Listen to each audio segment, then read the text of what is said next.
Expect hotter, longer and more frequent heat waves in the next 15 years. The Climate Council says the extreme conditions are also intensifying. An electrical storm system that caused hundreds of lightning strikes is lingering over the city tonight. An indication of that is a temperature reading that we call the dew point. That was very high this morning, one of the highest readings in March that we've had. So it's not just that these events are unusual, it's that they're unprecedented. Meanwhile, a staggering statistic out of Chicago. There's rain in the northwest and snow where you'd expect it. The Windy City had no measurable snow during January and February for the first time in 146 years. A rare bit of normal in a bizarre winter. In a normal winter, Illinois is blanketed in snow, not battered by tornadoes like this deadly twister on Tuesday. It's mind-blowing. We've never had anything like this since I've been around. And it's just, it's pretty wild. We can say without a doubt that heat waves are occurring more frequently, they're lasting longer. All these are the beginning of birth pains. But then he comes to the word, it's interesting, he says, but then. And when he says then, he starts talking about what we might say, if we're going to put it into pregnancy terms, that there will begin this time of hard labor. And we know that in terms of the gestational cycle, that when a woman begins to be very near delivery, she begins to feel abdominal pains and cramps much more significantly, much more severe. It becomes evident because this is discomfort of a different kind. Has warned the drought in the region, in the Horn of Africa, is creating a potential humanitarian disaster. Somalia's Prime Minister says some 110 people have died in the south of the country in the last 2 days from famine. It is imperative for us to help each other, as the magnitude of this drought is very alarming. The crisis in Somalia is unprecedented. One of the things that results in recurrent drought is the issue of the effect of climate change. There is an enormous amount of work and good work, critical scientific work going on all over the planet to understand this phenomena of climate change.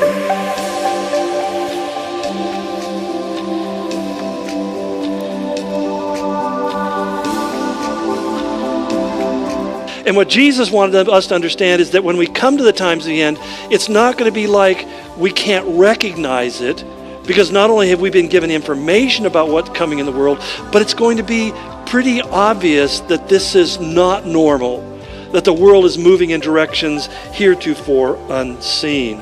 It's grazing time in Mongolia, but the animals, weak and weary from one of the harshest winters in decades, seem reluctant to move. While in California, there's been so much snow that a 5-year-long drought may finally be over after one of California's wettest winters on record. And so far, even one of Hawaii's mountains has gotten more snow than Denver. Most years, Vermont maple syrup farmers like Dave Silloway would be trudging through 3 feet of snow. Their task is easier this season. And across the country, it's likely to mean harsher bushfire conditions, longer and hotter heat waves, an increase in the number of severe thunderstorms and more intense cyclones and rain, while extreme droughts are expected to become more frequent and last longer.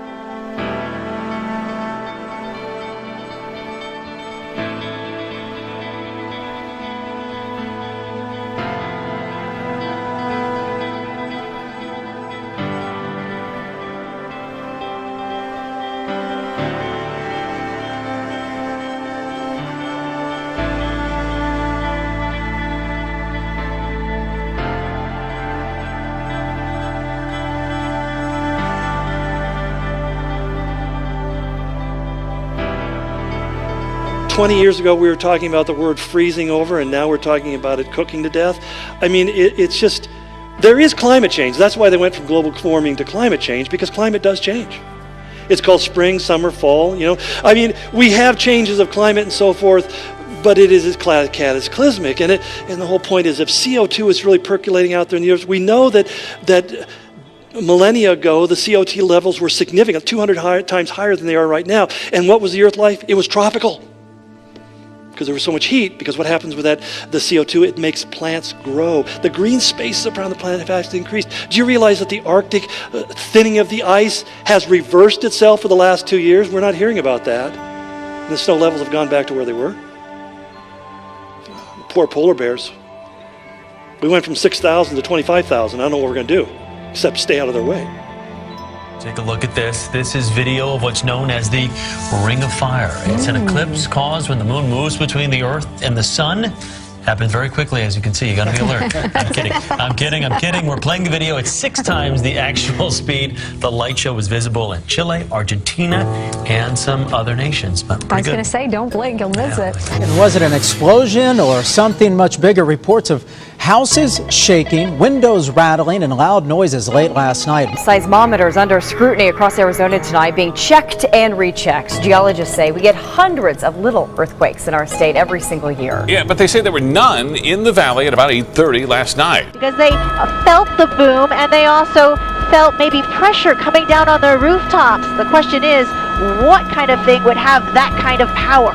We heard a thump. She's in Scottsdale. She's in Fountain Hills. And then a second thing happened, so I looked at my light to see if it was shaking or anything, and it's like, there's no light, and I didn't know what it was. With houses shuddering, dogs barking, the air rumbling, Twitter blew up. And it was interesting because right before I felt the first jolt, all of my dogs became alert. They were asleep, and they all kind of rushed towards the door, and I thought that that was interesting. We called everybody who we could think of who could possibly have the answer, from NASA to the FAA to Luke Air Force Base, the National Weather Service, the Arizona Geological Survey, even the Arizona Mine Inspector.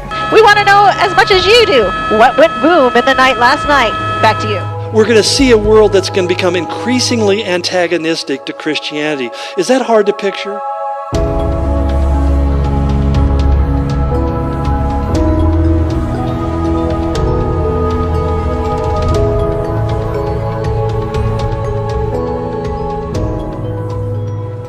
Okay? I mean, really, it's going to become increasingly antagonistic, and it's going to not be just regional, but it's going to be worldwide. That there's going to be this increasing hatred and despising of believers.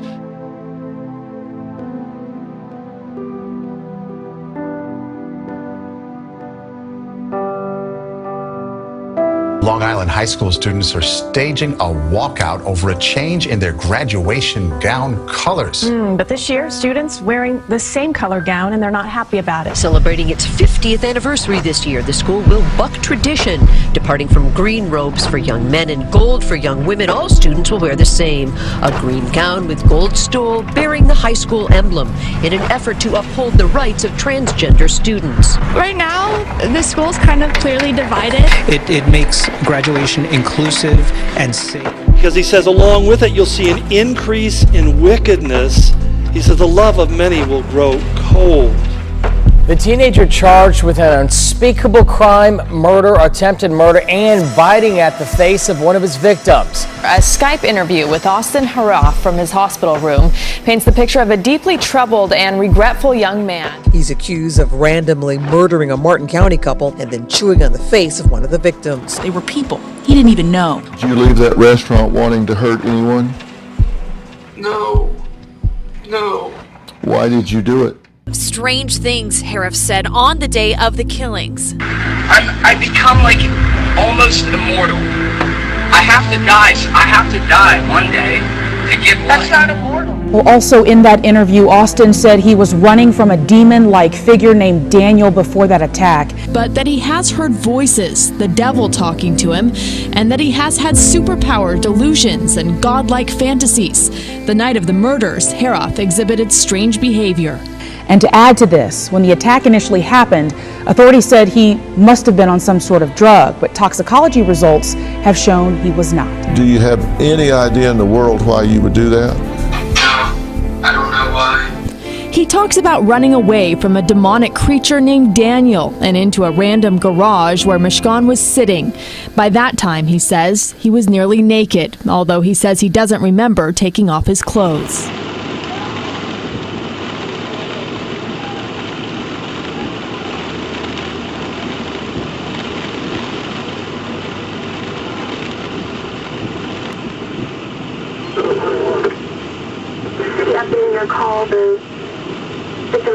around the wall when we behind both of them.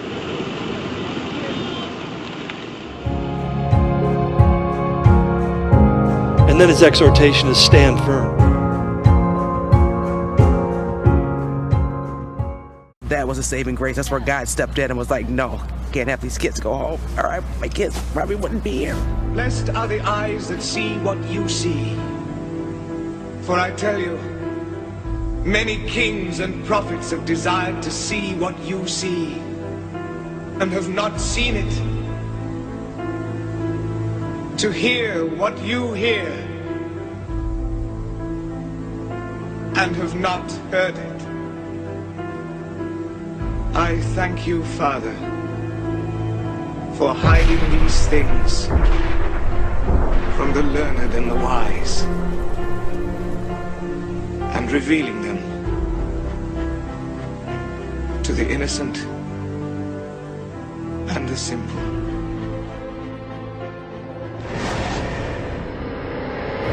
March roared in like a lion, the kind of deadly storms you might expect in mid-April or early May.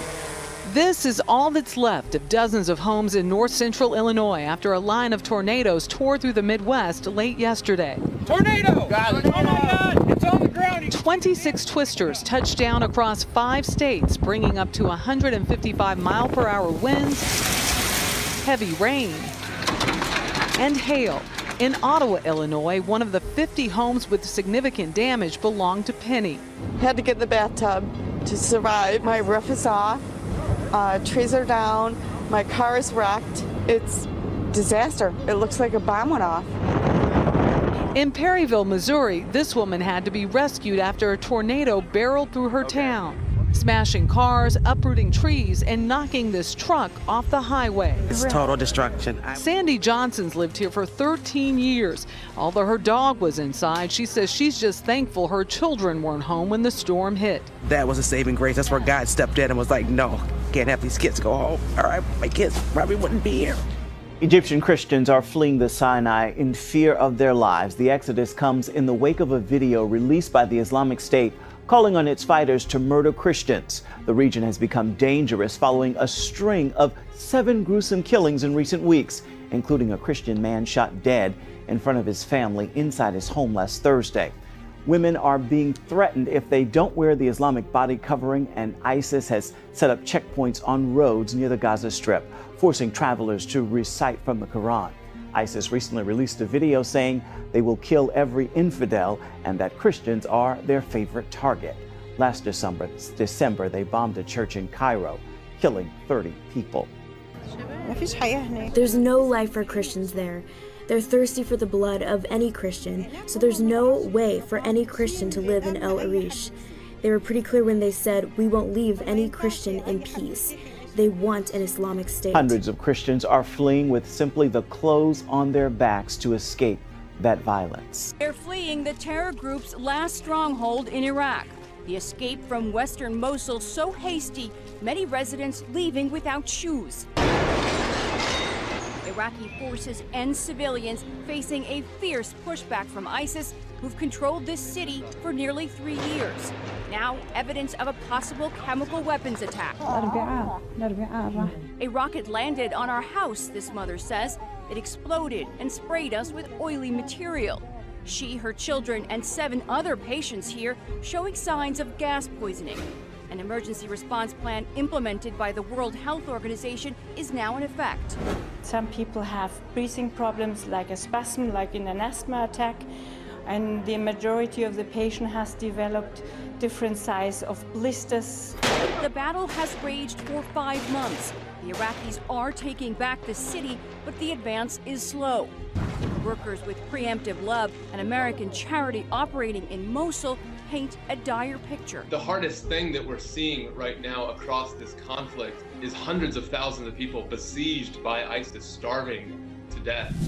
Thousands more remain trapped behind ISIS lines, waiting for any chance to escape.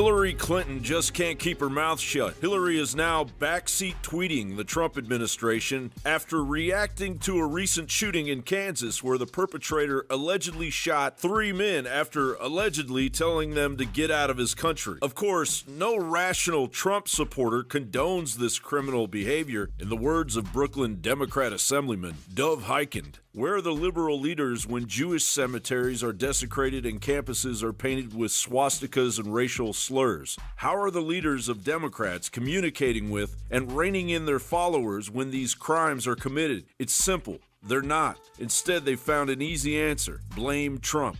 Basing her illusion on the information of the ADL and the SPLC, Hillary tweeted, "With threats and hate crime on the rise, we shouldn't have to tell POTUS to do his part. He must step up and speak out." This from the woman that refused to concede on the night of the election results. Listen to me. Everybody should head home. You should get some sleep. We'll have more to say tomorrow. But isn't Trump speaking out already? After all, isn't the global anti-Americanism, not to mention division and lawlessness in the United States, a direct result of Alinskyite Hillary Clinton's tenure as Secretary of State under 8 years of Obama's Cloward and Piven strategy? Remember this? My wife's my favorite. Yeah, and after my election, I have more flexibility. Yeah, I understand. I trusted this financial to let him around my standard.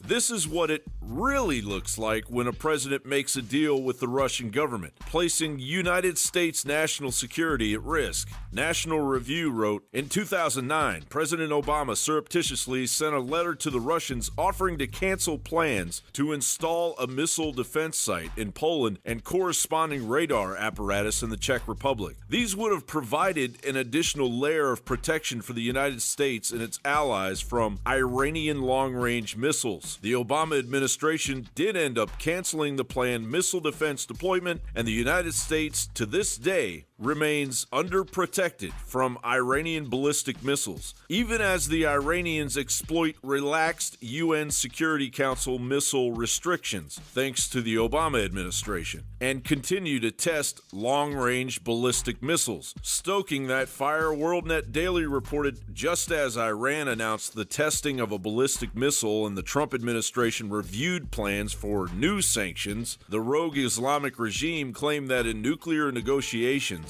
President Obama allowed Iran to have missiles that could strike Israel, flying in the face of national security. On February 5, 2017, President Donald Trump's ban on travel from Syria, Iraq, Libya, Yemen, Sudan, Somalia, and Iran was lifted by District Judge James Robart. Just 23 days later, the effects of Robart's politically motivated fumbling of U.S. national security is advancing towards the danger zone. Gateway pundits Jim Hoft points to a video revealing the intentions of the Iranian Revolutionary Guard's commander. Hassan Abbasi says, "Look how vulnerable you were on 9/11 when 4 Arabs from Saudi who don't know how to fight managed to endanger your foundations. Yet with us you face a nation even stronger. Don't forget we have 7,000 PhD holders in the U.S. Do you realize what we can do? We don't need nuclear weapons. You have 6,000 nuclear warheads. Those warheads are our target for our guerrillas to destroy. Not even an Iranian guerrilla movement, but we have people from all Islamic countries. You can deport them all, but we are working on the Mexicans and the Argentinians too. We will guide anyone who has problems with the United States." And you could say very nicely that Hillary Clinton and Barack Obama gave us ISIS. Now we're trying to get rid of ISIS. I suspect Hillary and Obama's hubris will eventually die out once they realize that America is too busy fixing the problems they created to listen to the same rhetoric that got us all here in the first place.